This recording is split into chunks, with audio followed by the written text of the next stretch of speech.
কিছু লাগবে না। আর কিছু লাগবে না? লাগবে শুধু বাবা।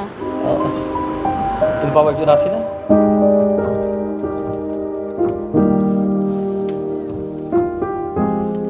ঘোড়ার আদলে তৈরি খেলনায় টকবক টকবক করে ছুটে চলছে তাইয়েবা ও রাতুল। পাশেই বল নিয়ে ঘরের এক প্রান্ত থেকে আরেক প্রান্তে দৌড়ে বেড়াচ্ছেন তামিম ও মানিক। প্রথমে দেখে মনে হবে আপনি যেন কোনো এক শিশু মেলায় এসেছেন।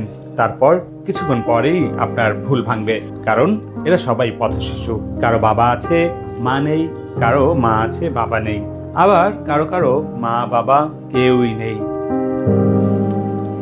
বাচ্চাদের এমন হাসিমাখা মুখ আর কচি বয়সের লুটোপুটি যে কাউকে আনন্দ দেবে, অথচ কদিন আগেও এসব শিশুরা ছিল চার দেয়ালের মধ্যে অমাবস্যার রাতের চাঁদের মতো। বলছিলাম বহুল আলোচিত সমালোচিত মিল্টন সামাদারের নির্মিত চাইল্ড অ্যান্ড ওল্ড এজ কেয়ারের বর্তমান চিত্রের কথা, যা আগের তুলনায় এখন অনেকটাই পাল্টে গেছে। দোলনা আর সাইকেল।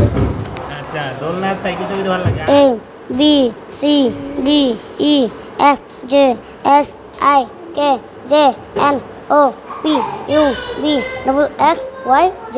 শুধু কি খেলতে ভালো লাগে আর এগুলি খেলতে ভালো লাগে। এই যে এখানে তুমি যে খেলনা খেলতেছো, আগে কি এরকম খেলতে পারতা? না। তাইলে এখন এই যে কে এটা এগুলা এনে দিছে তুমি জানো? কে উনি? কে? আঙ্কেল। আঙ্কেল সমস্যা কোনটা বলো? এই আঙ্কেলটা কি তোমার মানে ভালোবাসে নাকি বকা টাকা দেয়? ভালোবাসি। কোন খেলনাটা সবচেয়ে বেশি তোমার পছন্দ? ফুটবল। ফুটবল।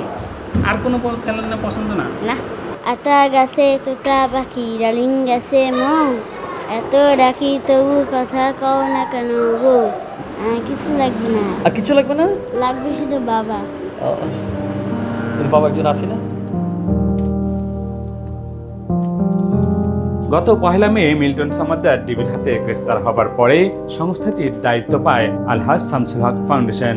দায়িত্ব পাবার পরপর চেয়ারম্যান নাসির উদ্দিনের সহযোগিতায় বাচ্চাদের বিনোদনের জন্য আনা হয় রং বেরঙের খেলনা। পরম যত্নে তিনি নিজেও বাচ্চাদের সাথে সময় কাটান দিনের বেশিরভাগ সময়। আমরা সে 2017 সালে যখন টেকনাফের একটু অনতি দূরে যে মানুষজনের সেবা দিতে গিয়েছিলাম রোহিঙ্গাদের জন্য, সেখানে আলহাজ শামসুল ফাউন্ডেশন বিশাল একটা পার্ক করেছিল, চাইল্ড পার্ক। এবং সেখানে আমি দেখেছিলাম বাচ্চাদের অনুভূতিগুলো কেমন হতে পারে, যারা তাদের ঘর বাড়ি সবগুলো হারিয়েছে, ওই পার্কে এসে তাদের যে আনন্দটুকু কেমন হতে পারে। আমি অনুরূপভাবে যখন এখানে আসি দেখতে পাবো বাচ্চাদের জন্য খাওয়া দাওয়া চলতেছে, কিন্তু বিনোদনের কিছুটা অভাব ছিল। তখনই এদের সাথে আলাপ করলাম, তোমাদের কী লাগবে? তখন তারা বললো আমাদের জন্য খেলাধুলা লাগবে। তখনই আমার মাথায় আসলো এদের জন্য, এদেরকে তো আমরা শিশু পার্কে নিয়ে যাওয়ার মতো সেই অবস্থা এখন নাই। শিশু পার্কটাকে ছোটো আকারে হলেও যদি এখানে নিয়ে আসা যায়, ওটা কেমন হয়?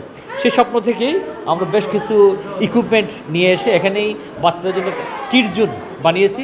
ও আপনি দেখতে পেয়েছেন তারা মহা আনন্দে খেলতেছে। বিশেষ করে প্রথম দিন যখন এনেছিলাম তখন তাদের আনন্দগুলো ছিল চোখে মুখে দেখার মতো। এবং সেদিন তারা আমাকে একটা রিকোয়ারমেন্ট দিয়েছিল যে মেয়েরা বলতেছিল তাদের দড়ি লাফ লাগবে, তো আজকে দড়ি লাফ নিয়ে আসছি। আরেকটা বাচ্চা জানাচ্ছিল তার একটা বল লাগবে, ফুটবলটা আজকে নিয়ে আসছি। ফুটবল পেয়েও তারা কিন্তু মহা খুশি। এখন আমাকে অর্ডার দিয়েছি তাদের কাছে লাগবে ওই ব্যাট বল লাগবে, ক্রিকেট লাগবে। আমি বলেছি ইনশাআল্লাহ ক্রিকেট ব্যাট বলও নিয়ে আসবো, তবে সাবধানতার সহিত মাঠে নির্দিষ্ট সময় যাবে, নির্দিষ্ট সময় খেলে আবার চলে আসবে, যত সময় পড়তে বসবে। ওরা আমাকে ওয়াদা দিয়েছে, দেখা যাক আল্লাহ বসা আর কি ইনশাআল্লাহ। দেখুন ওরা আগে থাকতে কিন্তু অলরেডি পড়াশোনায় আছে, আমরা যতটুকু জানি। তো আমরা ওইটাকে কন্টিনিউ করছি এবং ওইটাকে আরও কীভাবে ইমপ্রুভ করা যায়, তাদের পড়াশোনার লেভেলটাকে আরও এক্সট্রা টিচার কী দেওয়া যায়, কোন সাবজেক্ট অ্যাড করা যায়, ওইটা নিয়ে এখন আমরা একটু গবেষণা করছি। আমরা আসছি তো মাত্র অল্প দিন, তো গবেষণায় যেই কয়দিন সাময়িক দায়িত্বে থাকবো কিছু ভালো জিনিস এখন উপহার হিসেবে দিয়ে যাব, যাতে আলহাজ শামসুল ফাউন্ডেশন যে কয়দিন দায়িত্ব ছিল এটা একটা অন্যদের জন্য একটা স্মরণ করতে পারে যে চট্টগ্রাম থেকে একজন অতি ক্ষুদ্র মানুষ এসেছিলেন, উনি সর্বসামর্থ্য দিয়ে ওদের ভালো কিছু করার জন্য চেষ্টা করে গিয়েছেন। ছোট ছোট এই বাচ্চাদের আনন্দ দেখে নাসিরউদ্দিন নিজেও আনন্দ প্রকাশ করেন। তিনি বলেন, যতদিন দায়িত্ব পালন করব বাচ্চাদের জন্য কিছু করে যাবার চেষ্টা করব। রাকিব হাসান, বার্তা 24, ঢাকা।